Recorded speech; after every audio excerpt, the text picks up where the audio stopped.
مسلسل لیپ ٹاپ پر کام کرتے اس کی انگلیاں درد کرنے لگی تھیں۔ ایس پی زاویار نے ہاتھ جھٹکا اور بیزاری سے لیپ ٹاپ بند کر کے ایک طرف رکھ دیا۔ سر جی، کوئی لڑکی آپ سے ملنے کے لیے آئی ہے۔ سپاہی نے اندر آ کر اطلاع دی تو ایس پی زاویار کے ماتھے پر بل پڑے۔ کیوں؟ مجھ سے ملنے کیوں آئی ہے؟ کیا نام بتایا اس نے اپنا؟ ہمیشہ کی طرح اس نے کڑک لہجے میں سوال کیا۔ سپاہی گڑبڑا گیا۔ سر، اس نے کوئی جواب نہیں دیا، بس پچھلے 2 گھنٹے سے باہر بیٹھی ہے کہ آپ سے مل کر ہی جائے گی۔ زاویار نے گہری سانس لی۔ ٹھیک ہے، بھیجو اسے، اور پھر ساری نفری کو تیار کرو، ریڈ کے لیے جانا ہے، جگہ کی اطلاع ملتے ہی نکلنا ہے۔ وہ فون اٹھاتے ہوئے مصروف سے انداز میں بولا تھا۔ سپاہی باہر چلا گیا۔ ملا شعوری طور پر لڑکی کا منتظر تھا، مگر کافی دیر گزرنے کے باوجود بھی اسے کسی کے اندر داخل ہونے کی آواز نہیں آئی۔ بیزاری بھرے انداز میں موبائل سے سر اٹھا کر اس نے سامنے دیکھا اور چونکا۔ میز کے بالکل سامنے سیاہ رنگ کے عبائی میں ایک دراز قد لڑکی کھڑی تھی۔ اس نے نقاب کو اپنے چہرے پر اس طرح لپیٹ رکھا تھا کہ اس کی معمولی سی جلد بھی زاویار احمد کو دکھائی نہیں دی۔ ہاتھ دستانوں میں لپٹے تھے۔ وہ بغیر چاک کے اندر داخل ہوئی۔ اس کی بڑی بڑی سبز آنکھیں ایس پی زاویار پر جمی تھیں۔ زاویار نے جو ہی اس کی طرف دیکھا، اس نے گڑبڑا کر اپنی نگاہ پلٹائی۔ جی محترمہ، کیا شکایتیں کرائی ہیں آپ؟ اگر کوئی رپورٹ لکھوانی ہے تو وہ آپ باہر انسپیکٹر کو بھی لکھوا سکتی تھیں۔ اس نے سخت انداز میں لڑکی کو مخاطب کیا تھا۔ وہ سر جھکا کر رہ گئی۔ زاویار احمد نے دیکھا وہ اپنی لرزتی انگلیوں کو چھپانے کی کوشش کر رہی تھی۔ مجھے آپ سے ڈائریکٹ بات کرنی تھی، وہ بولی تو زاویار احمد کو سننے میں مشکل ہوئی۔ بے حد دھیمی آواز تھی اس کی، اور شاید اسے فلو یا بخار تھا کہ آواز کچھ عجیب سی محسوس ہوئی۔ مجھ سے کیا بات کرنی تھی آپ کو؟ میرا وقت قیمتی ہے، ذرا جلدی بات کریں۔ وہ جی بھر کر بیزار ہوا تھا۔ لڑکی چند لمحوں تک اسے دیکھتی رہی اور پھر اچانک ہی اس نے اپنے کندھے پر پہنا ہوا بیگ کھولا، بیچ میں سے ایک سرخ رنگ کی مخمل کی ڈبیاں نکالی اور اسے میز پر تقریباً پھینکنے والے انداز میں رکھا۔ مجھے آپ سے شادی نہیں کرنی۔ یہ انگوٹھی آپ کے گھر سے میری طرف آئی تھی، مگر مجھے اس شادی میں کوئی دلچسپی نہیں ہے، وہ بولتی چلی گئی۔ ایس پی زاویار کا دماغ بھگ سے اڑا۔ وہ ایک جھٹکے سے اپنی چیئر سے اٹھا۔ شادی نہیں کرنی؟ کون ہو تم؟ اس نے جانتی ہوئی نگاہوں سے لڑکی کا جائزہ لیا۔ وہ بھی ایک 2 قدم پیچھے ہٹی۔ آپ مجھے جانتی ہیں کہ میں کون ہوں، میرا پیچھا چھوڑ دیں، اس شادی میں مجھے کوئی دلچسپی نہیں ہے، وہ ایک بار بھی ڈوبتی ہوئی آواز میں بولی تھی۔ زاویار احمد بے یقین نگاہوں سے چند لمحے اسے دیکھتا رہا اور پھر اس کا سارا خون سمٹ کر سر میں جمع ہوا۔ اسے یاد آیا کہ یہ لڑکی کون تھی۔ یہ اس کی سوتیلی ماں کی بیٹی تھی۔ نہ تو اسے اپنی سوتیلی ماں پسند تھی اور نہ ہی اس کی بیٹی، مگر پچھلے کئی مہینے سے گھر میں ایک جنگ کا سا ماحول تھا۔ اس کا باپ چاہتا تھا کہ اس کی سوتیلی ماں کی بیٹی سے شادی کر لے، اور آخر کار تنگ آ کر اس نے بھی گویا ہتھیار ڈال دیے تھے۔ میز کی دوسری طرف سے گھوم کر اس کے سامنے آیا۔ گڑیا، یہ نام بتایا تھا تمہاری ماں نے مجھے؟ تمہارا؟ تو دیکھو مس گڑیا، میرے سامنے ہی یہ سر سے لے کر پیر تک خود کو ڈھانپ کر تم اس لیے آئی ہو، یہ ثابت کرنے کے لیے کہ تم کوئی بڑی نیک اور باپردہ قسم کی لڑکی ہو، اور کس درلے سے مجھے انکار کر رہی ہو؟ اگر تم مجھ سے شادی نہیں کرنی تو اپنی ماں سے کہو، میں تو تم سے شادی کرنے کے لیے نہیں مارا جا رہا۔ اسے شدید غصہ آیا تھا۔ لڑکی نے اپنی گھنی پلکیں چپکائیں، میز پہ بڑا ہوا بیگ اٹھا کر کندھے پر ڈالا۔ اب کی بار وہ بولی تو اس کے لہجے میں اعتماد تھا۔ میں انہیں انکار کر چکی ہوں، مگر میرے انکار کو وہ کوئی اہمیت نہیں دیتی۔ آپ مرد ہیں اور پولیس والوں کو تو اپنی بات منوانے کے 100 طریقے آتے ہیں، آپ انہیں انکار کر دیں۔ کسی خوش فہمی میں مت رہیے گا کہ میں آپ سے شادی کر لوں گی۔ زاویار کا دماغ پوری طرح سے گھوما۔ یہ لڑکی آخر اسے سمجھ کیا رہی تھی؟ ایک تو آج اسے جس جگہ ریڈ کرنے جانا تھا اس کی ٹینشن سر پر سوار تھی، گھر میں پچھلے کئی مہینوں سے بدمزگی چل رہی تھی، اور اوپر سے یہ لڑکی یہ کس مزے سے اسے الزام دے دی تھی۔ اس نے یک تک لڑکی کو بازو سے دبوچ کر دیوار کے ساتھ لگایا۔ میں کیوں انکار کروں تمہیں؟ اگر زیادہ مسئلہ ہے تو خود جا کر منع کر دو نا اپنی ماں کو۔ ویسے میں پوچھ سکتا ہوں کہ اتنی ہمت کس نے دی تمہیں میرے تھانے میں آ کر میرے سامنے کھڑی ہونے کی؟ لوگ تو میرے نام سن کر کانپ جاتے ہیں، مجھ چبا چبا کر کہتا سیدھا اس کی آنکھوں میں جھانک رہا تھا۔ سامنے کھڑی اس نازک سی لڑکی کو اپنی دھڑکنیں ڈوبتی ہوئی محسوس ہوئی۔ میرا اصلی نام زارا ہے، اس شخص کو یہ تک تو پتہ نہیں تھے، اور میرے سے شادی ہونے والی ہے۔ اس نے دیوار کا سہارا لے کر خود کو گرنے سے روکا تھا۔ دور ہٹے مجھ سے، اس کالی وردی کے پیچھے کون لوگ چھپے ہوتے ہیں مجھے اچھی طرح سے پتہ ہے۔ صرف چہرے سے شریف لگتے ہیں آپ لوگ، اور آپ تو وہ بھی نہیں لگ رہے۔ اچھی طرح جانتی ہوں میں کردار کیسا ہوتا ہے پولیس والوں کا، اسی لیے شادی کے لیے میری لسٹ میں کوئی پولیس والا سب سے آخری نمبر پر ہوگا۔ اب دور ہٹے مجھ سے۔ اس نے ایس پی زاویار کو پوری قوت سے دور ہٹانا چاہا مگر وہ ٹس سے مس نہ ہوا۔ اس کے چہرے پر پہلی دفعہ دلچسپی چھائی تھی۔ اچھا، بڑا تجربہ ہے پولیس والوں کے متعلق۔ تمہیں کہہ تو سچ رہی ہو، ابھی اندر کمرے میں بند کر کے جو مرضی سلوک کروں، تمہارے ساتھ کوئی انگلی اٹھانے والا تک نہیں ہوگا۔ مار کر یہیں دفن بھی کر سکتا ہوں تمہیں، قتل کا کوئی کیس بھی نہیں بنے گا۔ وہ سرسراتے ہوئے انداز میں بولا۔ زہرا نے چونک کر سر اٹھایا۔ وہ اس کے بالکل قریب کھڑا تھا، اتنا قریب کہ اس کے سیاہ وردی پر لگے ہوئے ستارے گن سکتی تھی۔ وہ اعلیٰ درجے کا آفیسر تھا۔ زہرا کے گری آنکھوں میں پہلی دفعہ خوف نظر آیا۔ سمجھایا تھا میں نے امی کو مگر وہ نہیں مانی۔ پتا تھا مجھے آپ ایسے ہی ہوں گے، مگر کان کھول کر سن لیں، زہرا فاروقی آپ سے شادی نہیں کرے گی، چاہے کچھ بھی ہو جائے۔ اس کی آنکھوں میں نمی جھلکنے لگی۔ زاویار احمد گہری سانس لیتا پیچھے پلٹا۔ اس کا دل چاہ رہا تھا اپنا سر پیٹ لے، نکل جو یہاں سے ابھی اور اسی وقت، آئندہ کبھی یہاں قدم مت رکھنا، اور اگر شادی سے انکار کا شوق ہے تو اپنی ماں سے کہو، جس طرح وہ زبردستی میرے باپ کی زندگی میں شامل ہو گئی تھی اسی طرح تمہیں بھی میرے سر پر تھوپنا چاہتی ہیں، مگر مجھے تم جیسی لڑکیوں میں کوئی دلچسپی نہیں ہے، اب تم جا سکتی ہو۔ وہ میز پر سے اپنا سامان سمیٹ رہا تھا۔ لوکیشن اس کے موبائل پر بھیجی جا چکی تھی، اسے ریڈ کے لیے تیار ہونا تھا۔ کیپ اٹھا کر سر پر جماتے اس نے زہرا کی سمت دیکھا۔ دوبارہ کبھی میرے دفتر میں آئی تو وہی سب کروں گا جو تمہاری پولیس والوں کے متعلق سوچ ہے۔ باہر نکلتے ہوئے بھی وہ اسے دھمکانے سے باز نہیں آیا تھا۔ اس کی ایک آواز پہ پولیس کی نفری جمع ہونے لگی تھی۔ زہرا کو اپنے خسان خطا ہوتے ہوئے محسوس ہوئے۔ آخر میں یہاں آئی کیوں؟ اس نے خود کو جی بھر کر کوسا تھا، مگر یہاں آنا بھی اس کی مجبوری تھی۔ وہ جانتی تھی آنے والے دنوں میں جو آزمائش اس کے گلے پڑنے والی ہے وہ اس کے لائق نہیں تھی۔ واحد امید یہی تھی کہ آج ایس پی زاویار خود اس شادی سے انکار کر دیتا، مگر زہرا نے بے بسی سے میز پر رکھی اس انگوٹھی کی طرف دیکھا۔ انتہائی بیزاری سے اس نے انگوٹھی واپس اپنے بیگ میں ڈالی اور تھانے سے باہر نکلتی چلی گئی۔ اسے اپنے پیچھے پولیس کی گاڑیوں کے مسلسل شور سنائی دے رہا تھا۔ اسے ہاسپٹل پہنچنا تھا، آج شام کی ڈیوٹی تھی اور وہ پہلے ہی کافی لیٹ ہو چکی تھی۔ ہاسپٹل کے دروازے پر پہنچ کر اس نے احتیاطاً بیگ سے موبائل نکال کر اسے سوئچ آف کیا۔ اسے پتا تھا اگر موبائل بند نہ کیا تو بشارت علی نے فون کر کے ایک دفعہ پھر اس کا سب کے سامنے تماشا لگوانا تھا۔ ارے زہرا، تم پھر سے لیٹ ہو گئی ہو، وارڈ میں جا کر چیک کر لو، اس کی ساتھی ڈاکٹر نے اسے اطلاع دی۔ وہ تیزی سے دستانے اور عبایا اتارنے لگی۔ تم پردہ کب سے کرنے لگ گئی ہو؟ تم تو بس ایک سادہ بایا پہنتی تھی، مگر آج تو تم مکمل شرعی پردے میں نظر آ رہی ہو۔ ڈاکٹر نے حیرت سے سوال کیا۔ زہرا بے بسی سے سر ہلایا۔ بس کہیں جانا تھا، وہاں جانے سے پہلے میں اپنا چہرہ پوری طرح چھپا لینا چاہتی تھی، اسی لیے یہ سب پہنا، عبایا اور دستانے وغیرہ۔ اسے اپنے لاکر میں رکھی اور اپنا کوٹ پہن کر باہر نکل آئی تھی۔ وہ حال ہی میں پاس آؤٹ ہوئی تھی۔ اس اسپتال میں ٹریننگ لیتے اسے 1 مہینہ ہی گزرا تھا۔ اسے امید تھی کہ چند مہینوں کی اس ٹریننگ کے بعد وہ کوئی اچھی نوکری حاصل کرنے میں کامیاب ہو جائے گی۔ وارڈ میں سارے مریضوں کا جائزہ لینے کے بعد وہ اپنی روٹین سے کام نپٹانے لگی تھی۔ آنکھیں نیند سے بوجھل ہو رہی تھی، ذہن بار بار موبائل فون کی طرف جا رہا تھا، کہیں کوئی جائے پناہ نظر نہیں آ رہی تھی۔ رات کا دوسرا پہر تھا جب اچانک ہی اسپتال میں غیر معمولی شور کی آوازیں سنائی دی۔ وہ چونک کر اپنی جگہ سے اٹھی۔ ایمرجنسی آئی ہے ڈاکٹر صاحبہ، ایک پولیس والا ہے، اسے گولی لگی ہے، اس کے باقی ساتھی بھی زخمی ہیں۔ زہرا کا حلق تک کروا ہو گیا۔ ایک پولیس والے کی شکل وہ آج دیکھ کر آئی تھی اور مریض بھی وہی منحوس کالی وردی والا آیا تھا۔ میں آ رہی ہوں، آپ اسے ایمرجنسی میں لے کر جائیے۔ اپنا سامان سمیٹتے اس نے پلکیں جھپکا کر نیند کو بھگانے کی کوشش کی۔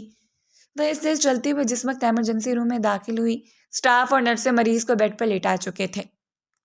اس کا خون تیزی سے بہتا ہوا زہرا کو دور سے دکھائی دے گیا۔ او مائی گاڈ، ان کی جان کو تو خطرے میں ہے، اس قدر تیزی سے خون بہہ رہا ہے۔ وہ تیزی سے بولتی ہوئی آگے بڑھی تھی۔ مریض کے چہرے پر نظر پڑتے زہرا کے ہاتھ پیر ساکت ہوئے۔ وہ کوئی اور نہیں بلکہ ایس پی زاویار تھا۔ وہی ہلکی ہلکی داڑھی، وہی ماتھے پر گرے ہوئے بال، گہری بھوری آنکھیں اس وقت بند تھیں۔ تکلیف کی شدت سے اس نے اپنے لب بھینچ رکھے تھے۔ مجھے نیند کے انجیکشن مت دینا، گولی نکالو اور بینڈیج کر دو، مجھے اپنا کام مکمل کرنا ہے۔ وہ درد میں ڈوبی ہوئی آواز میں بولا تھا، مگر اس وقت بھی اس کے لہجے کی فرونیت ختم نہیں ہوئی تھی۔ زہرا نے شدید نفرت سے اسے گھورا۔ کیا کر رہی ہے ڈاکٹر زارا؟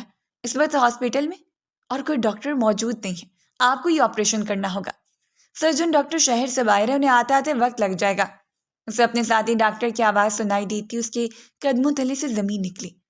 فرض نفرت کے اوپر حاوی ہوا تھا۔ اس نے تیزی سے آگے بڑھ کر زاویار کی دھڑکنیں چکی۔ وہ ڈوب رہی تھی، گولی کندھے اور بازو کے درمیان میں لگی تھی۔ سرجن ڈاکٹر کو فون کر دیا گیا تھا، مگر اس کے آنے سے پہلے ڈاکٹر زارا کو معاملہ سنبھالنا ہی تھا۔ اس نے احتیاط کے ساتھ زاویار کا ہاتھ اس کے زخم سے ہٹایا۔ میں نے کہا ہے نا، میرے زخم کو مت چھوڑو۔ وہ آنکھیں کھول کر پوری قوت کے ساتھ گھر آیا۔ زارا نے بے بسی سے اپنے ملکیں میچی۔ آپ اپنا ہاتھ سائڈ پر رکھیں، مجھے زخم کا جائزہ لینے دیں، گولی نکالنی پڑے گی، اس نے بہادر بنتے ہوئے کہا تھا۔ زاویار نے تھک کر سر بیٹھ کے پشت سے ٹکایا۔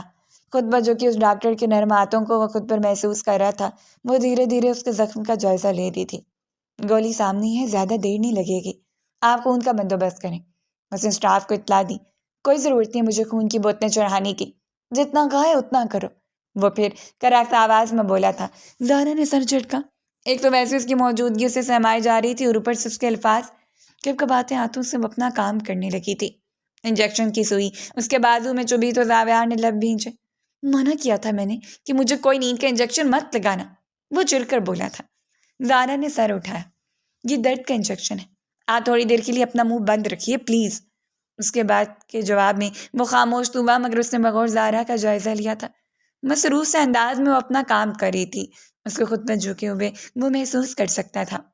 آس پاس اور بھی نرسوں سٹاف موجود تھا، مگر زارا میں کچھ الگ بات تھی۔ بند ہوتے دماغ کے ساتھ بھی وہ اس کے سبھی چہرے کو دیکھ کے گیا۔ اس کے اٹھی ہوئی ستما ناک میں ہیرے کی ایک نازک سی لونگ چنگمگا رہی تھی۔ سرخ لب جنہیں وہ بار بار کچل رہی تھی، اس نے کوٹ تو پہن رکھا تھا مگر ماسک پہننا بھول گئی تھی۔ زاویار کی دھڑکنیں بے اختیار ہوئیں، ذہن ہلکا ہلکا نیم تاریکی میں ڈوبتا جا رہا تھا۔ شکر تھا کہ گولی ہڈی میں نہیں لگی، بس گوشت میں پیوست ہوئی تھی۔ اسے آپریشن تھیٹر میں لے جایا گیا، گولی نکال دی ہے اور بینڈیج بھی کر دی ہے۔ ان کی دواؤں کا خاص خیال رکھیں۔ زاویار کو ڈاکٹر زارا کی آواز کہیں دور سے آتی ہوئی محسوس ہوئی تھی۔ وہ ایک جھٹکے سے جاگا۔ نہیں، مجھے کسی دوا کی ضرورت نہیں ہے، مجھے ابھی جانا ہے۔ وہ اٹھنے لگا۔ زارا حیرت سے مڑی اور اگلے لمحے ایک عجیب ہنگم سا شور ہسپتال کی راہداری میں گونجا تھا۔ مجھے پہلے ہی شک تھا اس لڑکی پر، یہ ضرور کوئی نہ کوئی گل کھلاتی ہے۔ آدھی آدھی رات کو ڈیوٹیاں کون دیتا ہے؟ جیسی بد کردار ماں ویسی اس کی بیٹی۔ کہاں ہے وہ؟ لاؤ اس کو میرے سامنے۔ شلوار قمیض میں ملبوس درمیانی عمر کا ایک آدمی منہ سے کف اڑاتا ہوا آپریشن تھیٹر میں داخل ہوا تھا۔ اس کے پیچھے پیچھے چوکیدار اور گارڈ بھی اندر داخل ہوئے۔ زارا کے ہاتھ سے اسٹیتھوسکوپ چھوٹ کر نیچے جا گرا۔ وہ لڑکھڑا کر 2 قدم پیچھے ہٹی تھی۔ غیر ارادی طور پر اس نے زاویار احمد کے بیڈ کا ہینڈل تھاما۔ ایک لمحے میں ہی وہ خوف سے زرد پڑ گئی تھی۔ زاویار نے چون کر اس کا چہرہ دیکھا، جو بے یقینی سے اندر آتے اس شخص کو دیکھ رہی تھی۔ فون کدھر ہے تیرا؟ میں تجھے پچھلے 2 گھنٹوں سے فون کر رہا ہوں۔ یہاں کس عاشق کے ساتھ مصروف ہے جو بوڑھے چاچا کا فون نہیں اٹھا سکتی؟ یہ صلاح دیا تو نے میرے احسانات کا؟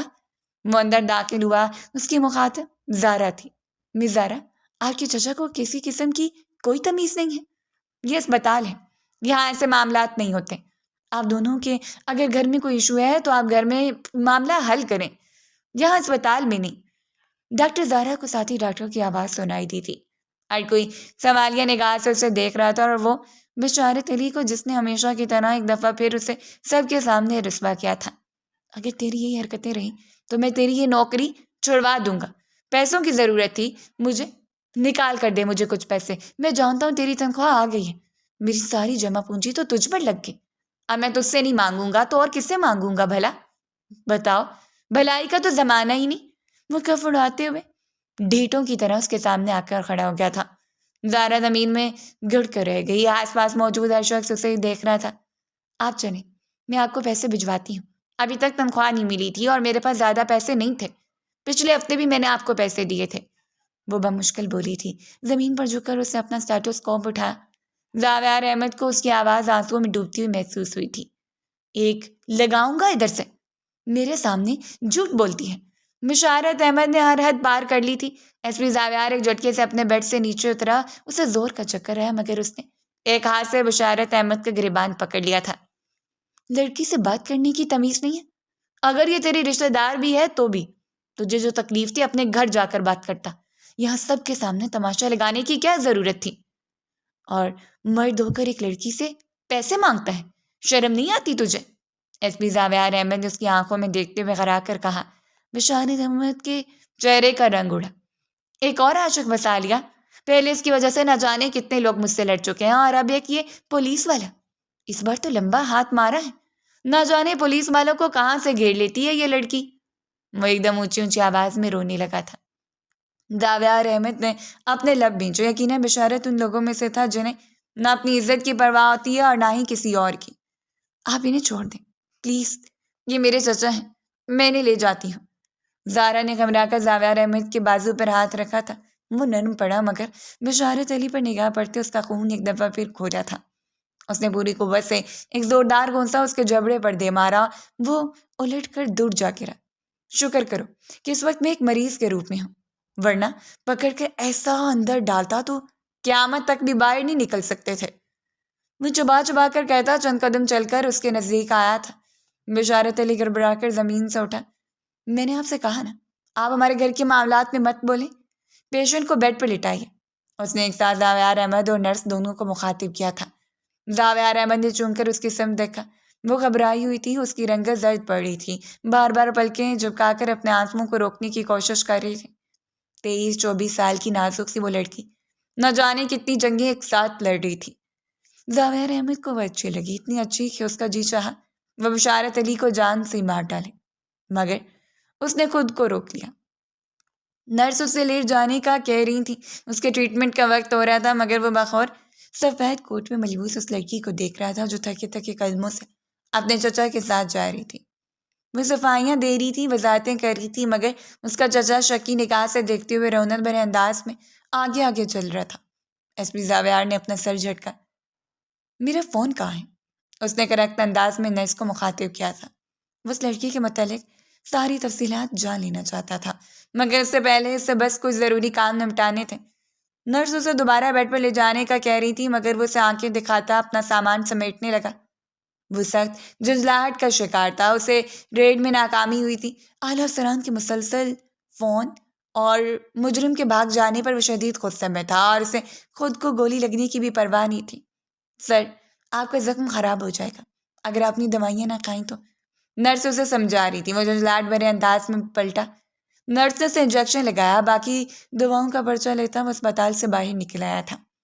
اس سے زیادہ وہ اپنا علاج کروانے کے حق میں نہیں تھا۔ اس کے چند ساتھی مزید بھی تھے، وہ بھی تک اسی اسپتال میں زیر علاج تھے، ان کی حالت خطرے سے باہر تھی۔ معمولی زخم تھے، جلد بھر جانے والے تھے۔ چھوٹا شہر ہونے کی وجہ سے انہیں نزدیک ترین اسپتال میں لایا گیا تھا۔ شاید اس لڑکی کی وجہ سے اسپتال کے باہر نکل کر وہ پرسوچ انداز میں دیکھتا رہا۔ ڈاکٹر زارا اسپتال کے سامنے بنے بینک سے باہر نکل رہی تھی، اس کے ساتھ موجود بشارت علی بڑے اطمینان سے ہاتھ میں پکڑے ہوئے نوٹ گن رہا تھا۔ شاید زارا نے اپنے بینک میں موجود آخری گنی چنی رقم بھی نکلوا کر اس کے حوالے کر دی تھی۔ اب وہ مطمئن تھا۔ زاویار احمد کا افسوس تھا ہوا۔ لڑکی نے سادہ سا سیاہ رنگ کا بایا پہن رکھا تھا، مگر اس کا چہرہ کھلا تھا۔ اب آئی کو دیکھتے ہی اسے اپنے دفتر آنے والی گڑیا یاد آئی۔ اس کا حلق تک کروا ہو گیا۔ اس نے فیصلہ کر لیا تھا کہ آج وہ اپنی سوتیلی ماں سے بات کر لے گا، جس شادی کے لیے نہ تو وہ خود راضی تھا نہ ہی وہ گڑیا، تو پھر آخر اس کی سوتیلی ماں یہ شادی کرنا ہی کیوں چاہتی تھی؟ صبح کا اجالا پھیل چکا تھا، پولیس کی گاڑی وہاں موجود تھی۔ اس نے ڈرائیور کو گھر چلنے کا اشارہ کیا اور پچھلی سیٹ پر بیٹھ گیا تھا۔ کندھے اور بازو سے اٹھتی مسلسل درد کی ٹیسوں سے جھنجھوڑ رہی تھی، مگر وہ کمزور نہیں پڑنا چاہتا تھا۔ گاڑی گھر کے سامنے رکی تو اندر چلایا۔ کہاں تھی تم رات بھر؟ زاویار، تمہارا فون بھی مسلسل بند آ رہا تھا، اور یہ کیا ہوا؟ تمہیں چوٹ لگی ہے کیا؟ کشور بیگم نقصق سے تیار دفتر جانے کے لیے ریڈی تھی۔ اسے بازو اور کندھے پر لگی بینڈیج کے ساتھ اندر آتے دیکھ کر وہ چونکی۔ زاویار احمد نے سر جھٹکا۔ کچھ نہیں، معمولی سی چوٹ ہے۔ آپ آفس جا رہی ہیں کیا؟ وہ پوچھ رہا تھا۔ کشور بیگم نے سر ہلایا۔ ہاں، آج ایک بڑی امپورٹنٹ ڈیل ہے، تمہارے ڈیڈ کی طبیعت ٹھیک نہیں ہے، اسی لیے بس میں ہی جاؤں گی، وہ مصروف سے انداز میں بولی تھی۔ زاویار نے افسوس بھری نگاہ اس عورت پر ڈالی جس نے اس کی ماں کی جگہ لی تھی۔ وہ حسین تھی اور اپنے آپ کو حسین رکھنے کا فن بھی جانتی تھی۔ مجھے آپ سے کچھ بات کرنی ہے، آپ کچھ دیر بیٹھ جائیں، وہ ڈائننگ ٹیبل کی کرسی گھسیٹ کر بیٹھا۔ کشور بیگم نے چونک کر اسے دیکھا۔ کسی گڑبڑ کا اندیشہ ہوا تھا مگر وہ سنبھل کر اس کے سامنے بیٹھ گئی۔ میں گڑیا سے شادی نہیں کر سکتا، آپ میری طرف سے انکار سمجھیں، اور ویسے کیا آپ نے اپنی بیٹی سے بھی پوچھا کہ وہ شادی کرنا چاہتی بھی ہے یا نہیں؟ وہ جانچی نگاہوں سے اپنی سوتیلی ماں کا جائزہ لے رہا تھا۔ کشور بیگم کے چہرے کا رنگ اڑا۔ وہ صوفی سے تیار ہے اس شادی کے لیے، کم عمر ہے اور جلد گھبرا جاتی ہے، مگر تمہارے لیے سے اچھا رشتہ اور کوئی نہیں ملے گا۔ کشور بیگم نے خود کو سنبھالتے ہوئے جواب دیا۔ زاویار کا جی چاہا ہر چیز تہس نہس کر دے۔ نہیں، وہ تیار نہیں ہے، نہ ہی وہ یہ شادی کرنا چاہتی ہے، اور نہ ہی میں آپ کی ضد کے آگے مجبور ہو کر۔ میں نے پہلے بھی ہتھیار ڈال دیے تھے، مگر اب میں یہ شادی نہیں کر سکتا۔ مجھے کوئی اور پسند آ گئی ہے، اور میں آپ لوگوں کو اس کے رشتے کے لیے اس کے گھر بھیجنا چاہتا ہوں۔ منپتل انداز میں بات کر رہا تھا۔ رات بھر کا جگہ اور کندھے میں اٹھتی ہوئے درد کی ٹیسیں برداشت سے باہر ہو چکی تھیں۔ کشور بیگم کی آنکھوں میں آنسو نمودار ہوئے دیکھ رہے تھے۔ آپ ارشاد صاحب، آپ کا بیٹا مجھے صاف جواب دے رہا ہے۔ اب میں کیسے منع کروں؟ میری معصوم سی بچی نہ جانے کتنے ارمان اس نے اپنے دل میں سجا لی ہوں گے۔ میں نے تو اس کے انگلی میں انگوٹھی بھی پہنا دی ہے، شادی کے کارڈ چھپ چکے ہیں، اور 1 ہفتے بعد ان دونوں کا نکاح ہے۔ یہ سب کچھ میں نے اس کی مرضی سے ہی کیا تھا، لیکن اب… وہ یکدم رونے لگی۔ زاویار نے چونک کر دیکھا۔ اس کا باپ ارشاد احمد اپنے سلیپنگ ڈریس میں اپنے کمرے سے نکل آ رہا تھا۔ کشور بیگم نے انہیں مخاطب کر کے یہ بات کہی تھی۔ زاویار نے گہری سانس لی۔ اب آگے کیا ہونا تھا اسے پتا تھا۔ شرم آنی چاہیے تمہیں زاویار، آخر تم مجھے پریشان کرنا کب چھوڑو گے؟ تم نے خود آمی بڑی تھی، جس کے بعد تمہاری منگنی کی انگوٹھی اس لڑکی کی انگلی میں پہنائی ہے۔ میں جانتا ہوں تمہیں اپنی سوتیلی ماں پسند نہیں ہے، لیکن تم کب تک میرا جینا حرام کیے رکھو گے؟ 32 سال کے ہو رہے ہو، تمہیں تمہاری شادی کرنا چاہتا ہوں، ایک لڑکی کے ساتھ تمہیں سیٹل دیکھنا چاہتا ہوں، اور تم ہو کہ ہر وقت بس مجھے پریشان کرنا چاہتے ہو۔ وہ ہمیشہ کی طرح کرخت آواز میں بولتے ہی ٹیبل تک آئے تھے۔ زاویار احمد ایک جھٹکے سے اٹھا۔ میں آپ کو پریشان نہیں کر رہا، بس شادی سے انکار کر رہا ہوں۔ اگر آپ دونوں کو مسئلہ کیا ہے؟ یہ میری زندگی ہے، میں 32 کا ہو جاؤں یا 50 کا، جو میرا دل چاہے گا تو میں اپنی مرضی کی لڑکی سے شادی کر لوں گا۔ وہ جھنجلا اٹھا تھا۔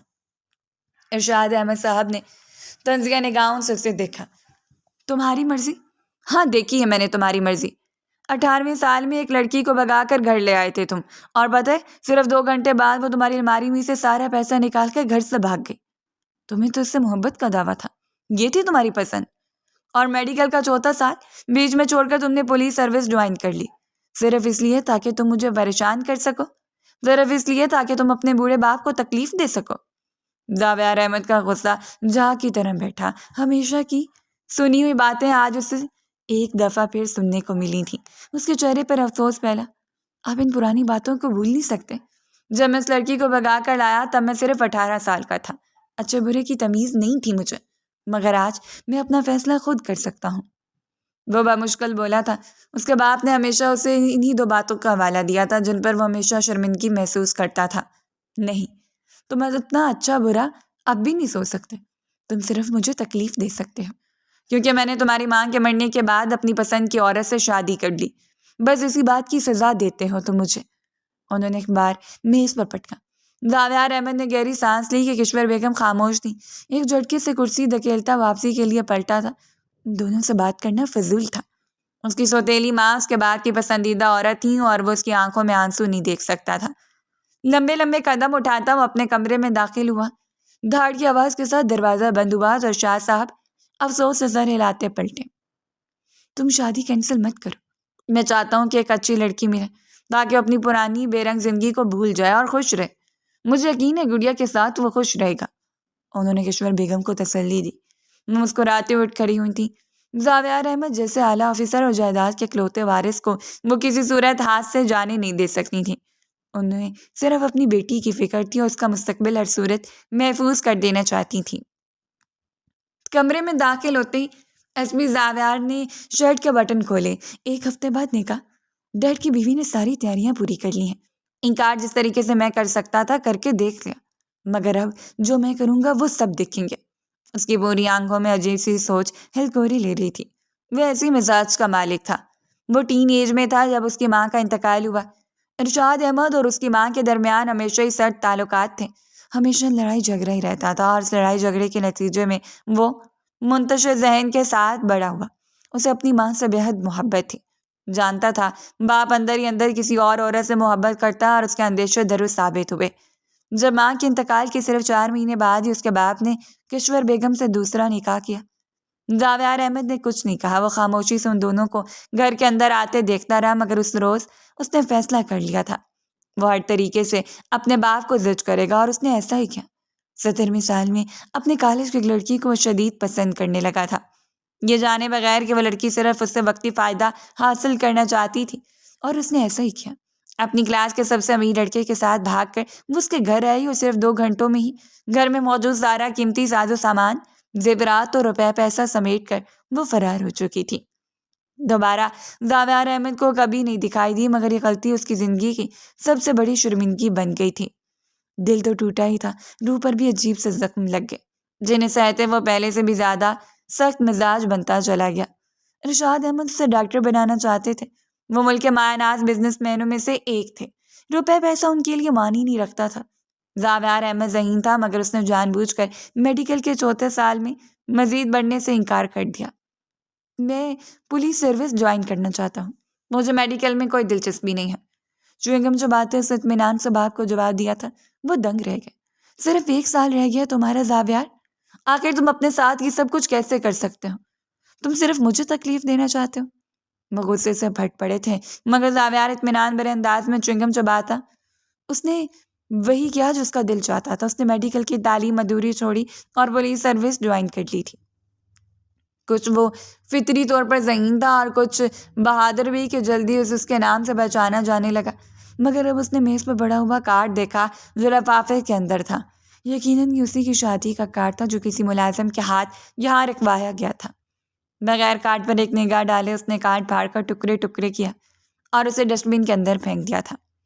اس کی ستیلی ماں کی ایک بیٹی بھی تھی جو اب جوان ہو چکی تھی اور شادی کے لائق تھی، اور اس کی ماں یہ چاہتی تھی کہ اس کی شادی زاویار احمد سے ہو جائے۔ شاور کے نیچے کھڑے ہوتے اس نے ٹھنڈے پانی کو خود پر بہنے دیا۔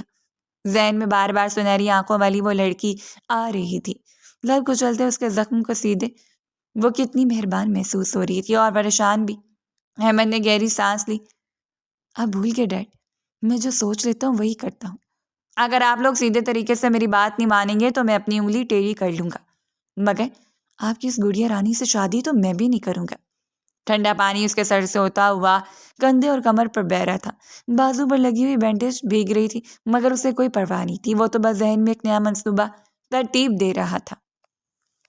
اگلے 2 روز وہ اطمینان سے اپنے کاموں میں مشغول رہا۔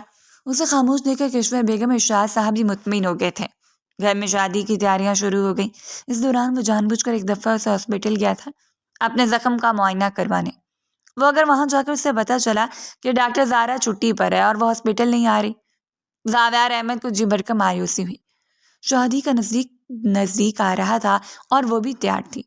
کشور بیگم مطمئن انداز میں تیاریاں کر رہی تھیں، اور نکاح سے صرف 3 روز پہلے اس نے اپنے خاص آدمی کو حکم دیا، میری ماں کی سوتیلی بیٹی کو اغوا کر لو، اسے میرے فارم ہاؤس پر لے جاؤ اور وہاں سے تب تک مت نکلنے دینا جب تک میرا آرڈر نہ جائے۔ اس نے فون پر حکم دیا۔ خاص ملازم نے تابعداری سے سر ہلا دیا تھا۔ فون بند کرتے زاویار احمد کے لبوں پر ایک بڑی پرسکون مسکراہٹ تھی۔ میں تمہیں ٹھیک 3 روز بعد رہا کروں گا جب نکاح کا وقت نکل جائے گا، میرے پاس اچھا بہانہ ہوگا۔ ایک ایسی لڑکی جو نکاح کے وقت گھر سے بھاگ گئی تھی، مجھے سے شادی نہیں کرنی، اس طرح تمہاری مشکل بھی آسان ہو جائے گی۔ گڑیا رانی، تم بھی تو مجھ سے شادی نہیں کرنا چاہتی تھی نا؟ وہ مطمئن تھا۔ 2 گھنٹے کے بعد اس کے ملازم کی جانب سے اسے کال موصول ہوئی، سر لڑکی کو اغوا کر لیا گیا ہے، بہت زیادہ غصے والی ہے، ہم 3 لوگوں سے پکڑنے گئے تھے، اس کے ہاتھ میں کچھ چھڑی جیسی کوئی چیز تھی، اس نے تینوں پر حملہ کر دیا، خود بھی ذرا زخمی ہوئی ہے۔ ملازم کی بات سن کر زاویار احمد نے اعتراف کیا، کشور بیگم کی بیٹی جی دار تھی، اس کی مرہم پٹی کر دو، اگر زیادہ بڑا زخم نہیں ہے تو، لیکن اسے فارم ہاؤس سے باہر مت جانے دینا، اس نے لاپرواہی سے کہا۔ ملازم نے فون بند کیا تو گنگناتا ہوا دفتر سے اٹھ گیا۔ جب وہ گھر آیا تو کشور بیگم بے چینی سے بار بار فون پر نمبر ڈائل کر رہی تھی۔ کیا ہوا؟ آپ کچھ پریشان دکھائی دے رہی ہیں۔ وہ اطمینان سے ان کے برابر صوفے پر بیٹھا۔ کشور بیگم نے حیرت سے پلٹ کر زاویار احمد کو دیکھا، جس نے پہلی دفعہ ان سے خوشگوار انداز میں بات کی تھی۔ گڑیا کا نمبر نہیں لگ رہا، صبح سے کئی دفعہ ملا چکی ہوں، آج اسے میرے ساتھ مارکیٹ جانا تھا۔ وہ پریشان تھی اور زاویار احمد کو ان کی پریشانی نے لطف دیا۔ اس کی بری آنکھوں میں ڈھیروں سکون اترا تھا۔ آپ اپنے کسی رشتہ دار کو فون کر کے پوچھ لیں جن کے پاس وہ رہتی ہے۔ اس کے بات پر کشور بیگم کے چہرے کا رنگ اڑا۔ وہ بھول کر بھی بشارت علی کو فون نہیں کر سکتی تھی۔ وہ جس کماش کا آدمی تھا وہ ہمیشہ ہی اپنے گھر اور خود کو اس سے بچاتی رہی تھی۔ وہ بے حد لالچی شخص تھا۔ اپنے لالچ کا ہاتھوں مجبور ہو کر ہی تو اس نے گڑیا کو اپنے پاس رکھا تھا۔ تم اس کے خرچے کی رقم بھجواتی رہنا، ورنہ تم جس شخص سے دوسری شادی کر رہی ہو میں وہاں آ جایا کروں گا۔ نکاح کے وقت انہوں نے اطمینان سے کشور بیگم کو دمکایا۔ وہ ہر مہینے اس کی مقرر کردہ رقم تک پہنچا دیتی تھیں۔ بشارت سے اپنی بیٹی کی جان چھڑوانے کا بس یہی ایک طریقہ تھا کہ وہ گڑیا کی شادی زاویار جیسے کریکٹ پولیس آفیسر سے کروا دیتی۔ وہ جانتی تھی بشارت جیسے لوگوں کو زاویار احمد جیسے لوگ ہی ٹکر سکتے ہیں۔ مگر اب انہوں نے ایک دفعہ پھر گڑیا کا نمبر ملا۔ کہاں ہو تم گڑیا؟ فون اٹھاؤ میرا۔ وہ پریشان تھی۔ دور کھڑے زاویار احمد نے انہیں سرابی انداز میں فون کرتے دیکھا اور سکون سے اندر کی طرف مڑ گیا تھا۔ شام تک گھر میں ایک بونچال آ چکا تھا۔ گڑیا کے اغوا کی خبر کشور بیگم تک پہنچ چکی تھی اور اب وہ بار بار روتے ہوئے بے ہوش ہو جاتی تھی۔ ارشاد صاحب اپنے سارے کانٹیکٹ استعمال کر رہے تھے۔ زاویار احمد پرسکون انداز میں انہیں یہ سب کچھ کرتے دیکھ رہا تھا اور جانتا تھا جہاں اس نے گڑیا کو چھپایا وہاں کسی کی سوچ بھی نہیں جا سکتی تھی۔ مجھے تو پہلے اس لڑکی پر شک تھا، مگر آپ لوگ کوشش کر کے دیکھ لیں، مجھے نہیں لگتا یقیناً کسی کے ساتھ بھاگ گئی ہوگی۔ 2 دن کی لگاتار کوششوں کے بعد بھی جب گڑیا کا کہیں پتہ نہیں چلا تو اس نے اطمینان سے ان کی سماعتوں پر بم پھوڑا تھا۔ کشور بیگم اسے دیکھ کر رہ گئی۔ وہ یوں ہی آتے جاتے ان کے زخموں پر نمک چھڑک رہا تھا۔ 3 روز گزر چکے تھے۔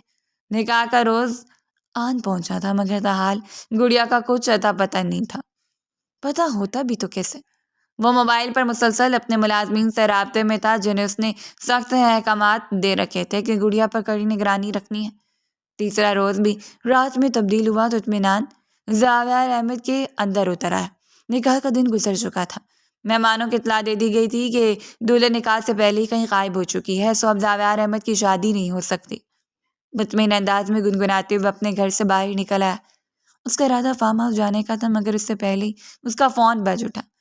فون کان سے لگایا تو دوسری جانب فارم ہاؤس کا ایک ملازم پریشان آواز میں کہہ رہا تھا، سر میں نے آپ کو بتایا تھا نا لڑکی زخمی ہے، مجھے لگتا ہے اس کا زخم بگڑ رہا ہے۔ ہم نے فارم ہاؤس میں موجود ساری دوائیاں لگا کر دیکھ لی ہیں، مگر لڑکی کل سے بے ہوش ہے، شدید بخار میں پھنک رہی ہے اور ابھی تک ہوش میں نہیں آئی۔ ملازم پریشان ہو رہا تھا۔ زاویار احمد کے ماتھے پر بھی بل پڑے۔ میں آ رہا ہوں، خود ہی دیکھ لوں گا کہ اس کا کیا کرنا ہے۔ وہ احتیاط سے چلنے کا عادی تھا۔ اس وقت بھی اس نے خود ہی جا کر معاملہ دیکھنے کا فیصلہ کیا۔ فارم ہاؤس 1.5 گھنٹے کی مسافت پر تھا۔ جس وقت وہ وہاں پہنچا راہ چاروں جانب اپنے پر پھیلا چکی تھی۔ فارم ہاؤس پر گہرا سناٹا تھا، صرف چند ملازمین کے علاوہ وہاں بس وہی لڑکی تھی جو اندر کسی کمرے میں قید تھی۔ ملازم سے اس کی کمرے کی چابی لیتے اس نے ملازم کو چلے جانے کا کہا۔ آہستگی سے لاک کھول کر اندر داخل ہوا۔ اندر نیم تاریکی تھی۔ تاریکی میں اس وقت دکھائی دے گیا سامنے موجود بیڈ پر وہ اوندے منہ لیٹی تھی۔ اس کے لمبے گھنے بال اس کے پشت میں بکھرے ہوئے تھے۔ وہ سکڑ سمٹ کر یوں لیٹی تھی جیسے اسے سردی لگ رہی ہو۔ زاویار احمد کو افسوس ہوا، میں نے تم لوگوں کو کہا بھی تھا کہ اس کا خاص خیال رکھنا، جب اسے بخار ہے تو تم لوگ اسے کوئی لحاف وغیرہ نہیں دے سکتے؟ اس نے پلٹ کر ملازم کو سخت سست سنائی۔ وہ لحاف لینے کے لیے پلٹ گیا۔ دروازہ لاک کرتے زاویار احمد دھیرے دھیرے چلتا بیڈ کے کنارے پر آ کر کھڑا ہوا۔ مجھے افسوس ہے کہ میں نے یہ سب کچھ تمہارے ساتھ کیا، مگر میں تم سے شادی نہیں کرنا چاہتا تھا، اور تم بھی تو یہ چاہتی تھی، مگر تمہاری ماں کسی صورت مان ہی نہیں رہی تھی۔ اب آج ہمارا نکاح کا وقت گزر گیا ہے، میرے پاس بہانہ موجود ہے کہ تم گھر سے بھاگی ہوئی لڑکی ہو، اس لیے میں تم سب نکاح نہیں کروں گا، میں تمہیں آزاد کر دوں گا، تم بھی جہاں جانا چاہو وہاں شادی کر سکتی ہو۔ وہ بولتے بولتے بالکل بیڈ کے نزدیک آ کر کھڑا ہو گیا تھا۔ بیڈ پر لیٹی گڑیا کے وجود میں ہلکی سی جنبش ہوئی۔ اس نے پوری قوت لگا کر ہلکا سا رخ موڑا تھا۔ نڈال انداز میں رخ موڑتے اس نے چہرے پر پڑے بال ہٹائے اور زاویار احمد دنگ رہ گیا۔ وہ گڑیا تھی، اس کی سوتیلی ماں کی بیٹی، مگر یہ چہرہ وہ دیکھ چکا تھا۔ وہ زارا کا چہرہ تھا۔ ڈاکٹر زارا؟ وہ بے آواز بولا۔ اس کی آنکھوں میں حیرت اتر آئی تھی۔ گھبرا کر اس نے نیم بے ہوش زارا کو سیدھا کیا۔ اس کے گلے میں اس کے نام کا کارڈ جھول رہا تھا۔ زاویار احمد نے تیزی سے وہ کارڈ باہر نکالا۔ زارا فاروقی۔ بلدیت میں لکھا تھا غلام احمد فاروقی، کشور بیگم کے پہلے شوہر کا نام۔ وہ بے ساختہ بیڈ پر اس کے برابر بیٹھا۔ تم گڑیا ہو؟ او میرے خدا، یہ سب کیا ہے؟ اس نے گھبرا کر زارا کا چہرہ تھپتھپایا تھا۔ وہ نیم بے ہوشی میں تھی، بخار سے اس کا پورا وجود جل رہا تھا۔ تم ٹھیک تو؟ کیا ہوا ہے تمہیں؟ وہ ایک دم بے چین اٹھا تھا۔ وہ لڑکی جو پچھلے کئی دنوں سے اس کے اعصاب پر سوار تھی، وہ یوں لاچار اس کے سامنے بڑی تھی۔ زاویار احمد نے اس کی نبض چیک کی۔ وہ بے حد مدم تھی اور تبھی اس کی نگاہ اس کی پسلی کے قریب قمیض پر پڑی۔ قمیض رنگین ہو رہی تھی۔ قمیض کے اوپر سے ہی کس کے سفید رنگ کی پٹی باندھی گئی تھی، مگر اس پٹی پر بھی خون کا داغ واضح تھا۔ زاویار احمد کے قدموں تلے سے زمین نکلی۔ اسے یاد آیا ملازم نے کہا تھا لڑکی زخمی ہے۔ زارا، زارا اٹھو، ہوش میں آؤ۔ آئی ایم سوری، مجھے نہیں پتا تھا کہ تم ہی گڑیا ہو۔ وہ شدید پچھتاوے کی لپیٹ میں تھا۔ کئی بار بلانے کے باوجود زارا نے اپنی آنکھیں نہیں کھولی تھیں۔ اس کے لبوں سے ٹوٹے پھوٹے سے جملے نکل رہے تھے۔ پلیز مجھے چھوڑ دو امی، چچا۔ زاویار احمد کا دل دکھ سے بھرنے لگا۔ تبھی دروازے پر دستک دے کے ملازم اندر آیا۔ سر یہ کمبل۔ اس نے کمبل بیڈ پر رکھا اور زاویار احمد کا دل چاہا ملازم کو شوٹ کر دے۔ یہ اس قدر زخمی ہے اور تم مجھے بتا نہیں سکتے تھے؟ زخم اتنا گہرا ہے کہ ابھی تک خون رس رہا ہے اس کے اندر سے۔ یہ شدید بخار میں بنک رہی ہے اور تم لوگ مجھے کہتے رہے کہ سب اوکے ہیں۔ وہ ملازم کی طرف پلٹ کر دھاڑا تھا۔ ملازم نے شرمندگی سے سر جھکا لیا۔ سر جی، آپ ہی نے تو اسے اغوا کرنے کا کہا تھا۔ زاویار احمد نے بے بسی سے اپنے لب بھینچے۔ دفع ہو جاؤ یہاں سے، اس نے ملازم کو نکل جانے کا کہا۔ وہ خاموشی سے باہر چلا گیا۔ وہ پھر گھبرا کر زارا کی طرف مڑا تھا، جس کا وجود اب دھیرے دھیرے کانپ رہا تھا۔ کچھ نہیں ہوگا تمہیں، تم ٹھیک ہو جاؤ گی زارا۔ اس نے ایک دفعہ پھر اس کا بخار میں تپتا چہرہ چھوا۔ وہ نیم بے ہوشی کی حالت میں بھی اس کا امتحان لے رہی تھی۔ اسے بازوؤں میں سمیٹ کر زاویار احمد نے آہستگی سے بیڈ پر سیدھا کر کے لٹایا تھا۔ وہ کس مساق کر رہے گی؟ پیٹ پر بندھی اس کی پٹی کھولتے زاویار احمد نے ملازم سے فرسٹ ایڈ باکس منگوا لیا تھا۔ ملازم باکس دے کر چلا گیا تو زاویار نے آہستگی سے اس کی قمیض کا دامن اوپر اٹھایا۔ پسلیوں کے قریب چوڑی سے گہرا کٹ لگا ہوا تھا۔ مزاحمت کے دوران وہ خود کو بھی زخمی کر بیٹھی تھی۔ زخم کا جائزہ لیا۔ وہ زیادہ بری حالت میں نہیں تھا، مگر پراپر ٹریٹمنٹ نہ ملنے کی وجہ سے اس میں انفیکشن ہو رہا تھا۔ یہ سب میری وجہ سے ہوا ہے تمہارے ساتھ زارا۔ میں کتنا احمق ہوں۔ جس لڑکی کو پانے کی میں خواہش کر رہا تھا وہ میرے نصیب میں لکھ دی گئی تھی، اور میں نے کیا کیا؟ میں نے تمہیں اس حال میں پہنچا دیا۔ وہ شدید پچھتاوے کے زیر اثر تھا۔ ہلکا سا پریس کرتے اس نے زخم کو صاف کیا۔ وہ ایک سسکی لے کر یکدم ہوش میں آئی تھی۔ نہیں، پلیز مجھے چھوڑ دیں، بہت درد ہو رہے ہیں۔ اس نے ملتجائیہ انداز میں زاویار کا بازو تھاما۔ وہ ساکت رہ گیا۔ الجھے بکھرے بال، آنکھوں میں آنسو اور سرخ لب جو دھیرے دھیرے لرز رہے تھے۔ اس کے اتنے قریب تھی کہ اس کا لمس وہ محسوس کر سکتا تھا۔ اس کی سانسیں سے اپنے چہرے اور گردن پر محسوس ہو رہی تھیں۔ زاویار احمد کا دل قابو سے باہر ہونے لگا۔ تم نے بھی تو میری مرہم پٹی کی تھی، مجھے مرنے سے بچایا تھا، اب مجھے بھی وہی سب کرنے دو۔ انتہائی نرمی سے کہتے اس نے زارا کو لٹانے کی کوشش کی، مگر وہ لیٹی نہیں تھی۔ اس کی آنکھوں میں خوف اتر آیا۔ میں یہاں کب سے ہوں؟ کس نے مجھے اغوا کیا؟ میرا نکاح تھا ابھی۔ وہ کتنی پریشان ہوگی۔ وہ یکدم پریشان ہوئی۔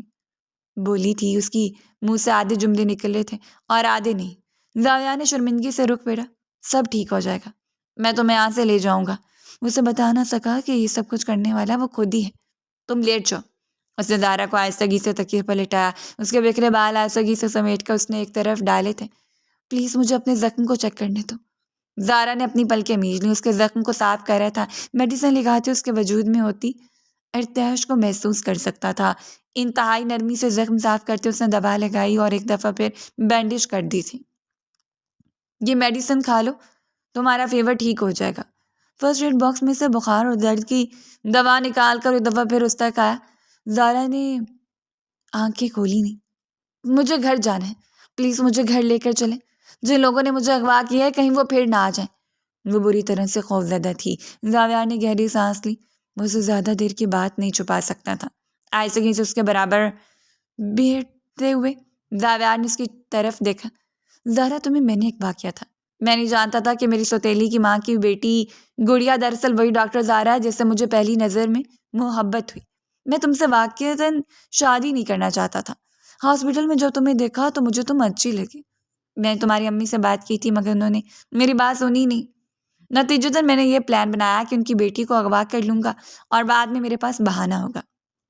کہ میں ایک گھر سے بھاگی لڑکی سے شادی نہیں کر سکتا، لیکن اب تمہیں اپنے سامنے دیکھ کر مجھے سمجھ نہیں آ رہا میں کیا کروں۔ اس کے لہجے سے پشیمانی جھلک رہی تھی۔ زارا کی آنکھیں بے یقینی سے پھیلیں۔ آپ نے مجھے اغوا کیا؟ اس کے لہجے میں گہرا دکھ تھا۔ ایک جھٹکے سے کمبل پھینکتے ہوئے نیچے اتری۔ شرم آنی چاہیے آپ کو، مجھے اغوا کر کے جو پورے زمانے میں رسوا کیا آپ نے، اور اب میرے سامنے بیٹھ کے محبت کا راگ الاپنے ہیں۔ جانتی تھی میں آپ جیسے پولیس والے یہی سب کرتے ہیں، جانتی تھی میں پولیس والوں کا کردار ایسا ہی ہوتا ہے، اس لیے شادی سے انکار کرتی رہی۔ وہ کانپ رہی تھی، آنکھوں میں سے آنسو بہ رہے تھے۔ زاویار احمد نے گہرے دکھ سے اسے دیکھا۔ پلیز مجھے معاف کر دو زارا، مگر میں سب کچھ ٹھیک کر دوں گا، میں تم سے آج ہی نکاح کروں گا۔ وہ مضبوط لہجے میں زارا کو دیکھتے ہوئے بولا تھا۔ اب اسے اپنانے میں 1 منٹ کی دیر نہیں کرنا چاہتا تھا۔ زارا نے ایک نفرت بھری نگاہ اس پر ڈالی۔ نکاح؟ ابھی آپ یہ سمجھتے ہیں کہ آپ سے نکاح کروں گی؟ ہے کون آپ؟ خدا ہیں آپ جو ہر جگہ آپ کی مرضی چلے گی؟ میں آئندہ آپ کی شکل بھی نہیں دیکھنا چاہتی۔ پہلے بھی میں صرف امی کے مجبور کرنے کی وجہ سے ہی شادی کر رہی تھی، مگر اب چاہے مجھے دنیا والے زندہ زمین میں گاڑ دیں، مگر میں آئندہ آپ کی شکل بھی نہیں دیکھوں گی۔ کامتے ہوئے لہجے میں کہتے وہ تیزی سے پلٹی۔ زہرا پلیز میری بات سنو۔ زاویار احمد نے اسے روکنا چاہا، مگر وہ دروازہ کھول کر باہر نکلتی چلی گئی تھی۔ باہر موجود ملازمین سے یوں باہر نکلتے دیکھ کر حیران ہوئے، مگر زاویار احمد کو خاموش کھڑے دیکھ کر ان کی ہمت نہ ہوئی کہ وہ زارا کو روک سکیں۔ وہ رات کے اندھیرے میں اس فارم ہاؤس کی 4 دیواری سے باہر نکلتی چلی گئی تھی۔ زاویار احمد نے ملازم کو اشارہ کیا، گاڑی لے کر جاؤ، اسے حفاظت سے وہاں پہنچاؤ جہاں وہ جانا چاہتی ہے۔ وہ جانتا تھا زارا کے پاس اور کوئی ٹھکانہ نہیں، وہ بشارت علی کے گھر ہی جائے گی، وہیں تو پچھلے کئی برسوں سے رہتی آ رہی تھی۔ یہ میں نے کیا کر دیا؟ اپنے ہاتھوں سے میں نے اپنے دل کو اجاڑ دیا۔ دونوں ہاتھوں میں سر تانتے وہ بے بسی سے وہیں کھڑا رہ گیا تھا۔ ملازم کے باہر نکلتے ہی وہ خود بھی گاڑی لے کر اس کے پیچھے نکلا تھا۔ پورا راستہ وہ آہستہ انداز میں گاڑی چلاتا رہا۔ اس کا خیال درست تھا، زارا بشارت علی کے گھر کے سامنے ہی اتری تھی۔ وہ کتنی دیر تک دروازہ بجاتی رہی، پھر جب بشارت علی نے دروازہ کھولا تو خاموشی سے اندر چلی گئی۔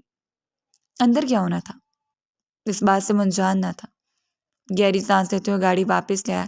یہ سب میں نے کیا کر دیا؟ تمہیں عزت اور مان دینے کا ارادہ تھا میرا، اور میں نے تمہیں ہر جگہ رسوا کر دیا۔ تھکے ہارے انداز میں اپنے گھر میں داخل ہوا۔ کشور بیگم سامنے لاؤنج میں رکھے صوفے پر بیٹھی تھی، ٹشو سے اپنی آنکھیں صاف کرتی مسلسل رو رہی تھی۔ شرم آنی چاہیے تمہیں، اگر میں تم سے محبت کرتا تھا تو اس کا مطلب یہ نہیں تھا کہ تم میرے بیٹے کی زندگی برباد کرو۔ تمہاری بیٹی اس کردار کی مالک ہے، اسی لیے تم زبردستی زاویار کے ساتھ اس کا نکاح کرنا چاہتی تھی۔ اب نہ جانے کس کے ساتھ بھاگ گئی ہے، زمانے بھر میں میری رسوائی ہوئی ہے۔ زاویار کا تماشا بنا ہے، نکاح تھا آج اس کا، لوگوں کو جواب دے دے کے میں تھک گیا ہوں۔ یہ شاہ صاحب کی آواز تھی۔ زاویار کا سر شرم سے جھکا۔ ڈیڈ آپ انہیں کچھ مت کہیں، نہ ان کا قصور ہے اور نہ ہی ان کی بیٹی کا۔ گڑیا کو اغوا کرنے والا میں ہی تھا، مجھے وہ پسند نہیں تھی، اس لیے میں نے سوچا اسے اغوا کر لوں گا تو کوئی مجھ پر پریشر نہیں ڈال سکے گا۔ جو شادی کا وقت گزر جائے گا تو میں اسے آزاد کر دوں گا، اور اب میں اسے آزاد کرنے کی نیت سے گیا تھا۔ اور جانتے میں نے کیا دیکھا؟ کشور بیگم ایک جھٹکے سے اپنی جگہ سے اٹھی تھی۔ ارشاد صاحب نے بھی حیرت سے اسے دیکھا۔ یہ کیا کہہ رہے ہو تم؟ وہ حیران تھے، مگر زاویار رکا نہیں۔ وہ وہی لڑکی ہے جسے میں شادی کرنا چاہتا تھا۔ میں نے اس کا چہرہ پہلے دیکھا ہوا نہیں تھا، قسمت مجھ پر مہربان تھی۔ وہ زارا کو مجھ سے ملانا چاہتی تھی، مگر میں اسے گڑیا سمجھتا رہا۔ مگر اب پچھتاوے کا وقت نہیں ہے، میرے ساتھ چلے۔ میں جانتا ہوں بشارت علی کس کماش کا آدمی ہے، وہ ضرور زارا کو نقصان پہنچائے گا۔ میں وہاں جا رہا ہوں، اگر آپ دونوں میرے ساتھ چلنا چاہیں تو ابھی چلیں۔ میں ابھی اور اسی وقت زارا سے نکاح کروں گا۔ وہ شرمندہ تو تھا، مگر مضبوط آواز میں بول رہا تھا۔ ارشاد صاحب کے چہرے پر ملامتی تاثر پھیلا۔ تو ہمیشہ سے یہ سب کرتا ہے، اب اپنے ساتھ ساتھ تم اس معصوم لڑکی کی زندگی بھی برباد کرو گے۔ جب تک تم اس سے نکاح نہیں کرو گے میں تمہیں معاف نہیں کروں گا۔ باپ کی آواز سنتے وہ تیزی سے پلٹا۔ میں تمہارے ساتھ جاؤں گی۔ کشور بیگم بھی اس کے پیچھے پیچھے باہر نکلی تھی۔ رات کا دوسرا پہر تھا جس وقت وہ بشارت علی کے گھر کے سامنے رکے۔ اندر سے گھٹی گھٹی سی چیخوں کی آواز آ رہی تھی۔ وہ میری بیٹی کو مار ڈالے گا، وہ جس قسم کا گھٹیا انسان ہے میں جانتی ہوں۔ وہ گڑیا پر کتنے ظلم کرتا تھا، صرف اس لیے میں اسے بچانا چاہتی تھی اور تمہارے ساتھ اس کی شادی کرنا چاہتی تھی۔ کشور بیگم آنسوؤں کے درمیان بولتے گاڑی سے اتر کر اندھا دھند گھر کی طرف بھاگی۔ دروازہ کھولو بشارت، میری بیٹی کو چھوڑ دو، اس پر ظلم مت کرو، وہ بدکردار نہیں ہے۔ وہ اونچی آواز میں روتی دروازہ پیٹنے لگی تھی۔ زاویہ ان کے پیچھے آ کر کھڑا ہوا۔ آپ دور ہٹ جائیں، مجھے دروازہ توڑنے دیں۔ اس نے پوری قوت سے دروازے پر لات ماری۔ لکڑی کا پرانا سا دروازہ اڑ کر دور جا گرا تھا اور اندر کا منظر دیکھ کر زاویہ کا جی چاہا وہ خود کو ختم کر لے۔ بشارت علی نے بالوں سے زارا کو جکڑ رکھا تھا اور پہ در پہ اس کے چہرے پر تھپڑ برسا رہا تھا۔ بتا، کہاں گئی تھی؟ کس عاشق کے ساتھ گئی تھی؟ محلے والوں کو جواب دے دے کر میں تھک گیا ہوں۔ تیری تو شادی رکھی تھی نا تیری ماں نے، بدکردار جیسے تیری ماں نے اپنے شوہر کے مرتے دوسرا نکاح کر لیا، تو بھی ویسی ہے۔ اس نے ایک اور تھپڑ مارنے کے لیے ہاتھ آگے بڑھایا، مگر اس بار اس کا ہاتھ زاویہ احمد نے تھام لیا تھا۔ دور ہٹ جا سے، اس نے ایک زوردار تھپڑ بشارت کے منہ پر مارا۔ میں ہی ہوں جس نے اسے اغوا کیا تھا، اور میں ہی ہوں جس کے ساتھ نکاح کروں گا۔ اس کی عزت کی گواہی میں دیتا ہوں۔ تجھ جیسے دو کوڑی کے انسان کی پرواہ نہیں مجھے۔ اگر آج کے بعد زارا کو ہاتھ لگایا تو میں تیرے ہاتھ توڑ دوں گا۔ مذہب کے آخری انتہاؤں پر تھا۔ کشور بیگم نے زمین پر گرے زارا کو سنبھالا۔ وہ بری طرح سے رو رہی تھی۔ محلے والے جمع ہو رہے تھے، کھلے دروازے سے اندر جھانک جھانک کر دیکھ رہے تھے۔ زارا، مجھے معاف کر دو، کیا تم مجھ سے نکاح کرو گی؟ میں اپنے پورے دل سے تم سے سوال کر رہا ہوں۔ اس کے بدلے میں تم جو چاہو سزا مجھے دے سکتی ہو، مگر سچ مچ میں تم سے محبت کرتا ہوں۔ نہ وہ پنجوں کے بل زارا کے سامنے بیٹھا۔ زارا نے آنسوؤں سے تر چہرہ اٹھا کر اسے دیکھا اور اچانک اس کے لبوں سے گھٹی گھٹی چیخ نکلی تھی۔ زاویہ! وہ چلائی، مگر دیر ہو چکی تھی۔ بشارت نے لوہے کی موٹی سی راڈ زاویہ کے سر پر ماری تھی۔ وہ بھول گیا تھا کہ اس کے سامنے سادہ کپڑوں میں ملبوس یہ شخص پولیس کا اعلیٰ افسر تھا۔ سر سے بہتی خون کے ساتھ زاویہ نے بند ہوتی آنکھوں سے دیکھا۔ محلے کے کئی لوگ گھر میں داخل ہو رہے تھے۔ اگلی بار اس کی آنکھ کھلی تو اسپتال کے بستر پر تھا۔ کوئی اس کے اوپر جھکا اس کے زخم کا جائزہ لے رہا تھا۔ کہاں ہوں میں؟